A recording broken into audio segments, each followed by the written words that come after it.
One of the highlights for me, certainly, and probably all the punters that are here, is see Show of Hands perform the same Rubbish. fucking cock bollocks. Yeah, keep that. Yeah. All right. Yeah. Have you done this before? No, I've never done it before. One of the highlights for me, and I'm sure all the punters that are here, is to see Show of Hands perform the same set that they did at their Albert Hall gig back in Easter, wasn't it? Yeah. Earlier in the year. Yeah. Where you had a full orchestra and a whole lineup of illustrious friends joining you. How hard is something like that to pull together? I mean, you know you're doing the Albert Hall, so you've got something big to pull together, but is it a case of trying to amp up what you've already got, or add things that you've always wanted to be able to do? Slightly different show because we're going to do one long set rather than two, and we don't have Richard Schindel with us on this one, but it's essentially a condensed version of probably about 70% of the same show in one long bite. And we made sure we got together in Exeter a couple of days ago and did a warm-up show and an afternoon's rehearsal, and we rehearsed this afternoon. So it is different in that there's no room for any error when people are following the notes. You can't suddenly stretch out and then start ad-libbing and waving to your relatives and stuff, because they'll carry on playing. Well, I mean, this lot are on the ball enough, they probably wouldn't, but it adds a certain bit of tension to the show that isn't normally there. Yeah. And you know, you like you say, 20 years down the line now of playing together, it's there must be a lot of a sixth sense that goes there for you two as a duo. So stretch it out to a whole stage full of people, it's going to be a slightly different kettle of fish, isn't it?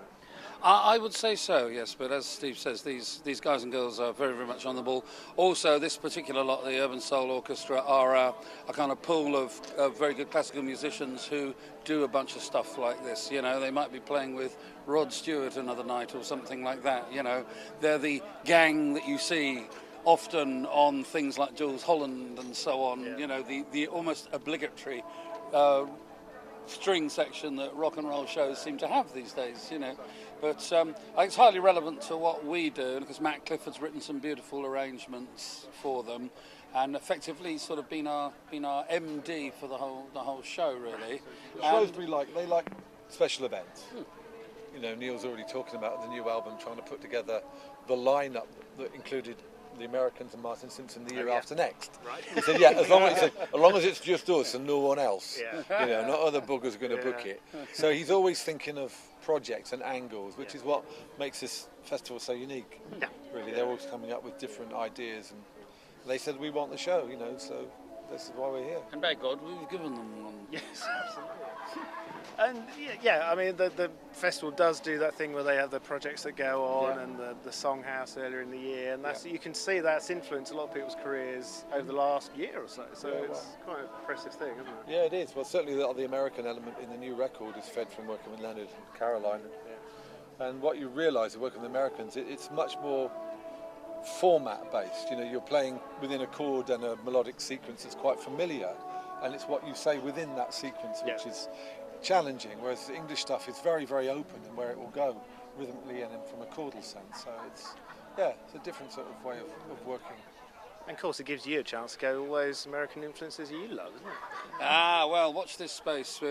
Very interesting as this new album we've been working on has developed, you know, because we realised that after quite a long period of time, we're sort of partly back in the production seat again. The album's been co-produced with Mark Tucker, our very, very good friend, but all of the American influences that we've pretty much avoided over the last few albums have all naturally come to the fore with this album, which is partly why it's called Wake the Union.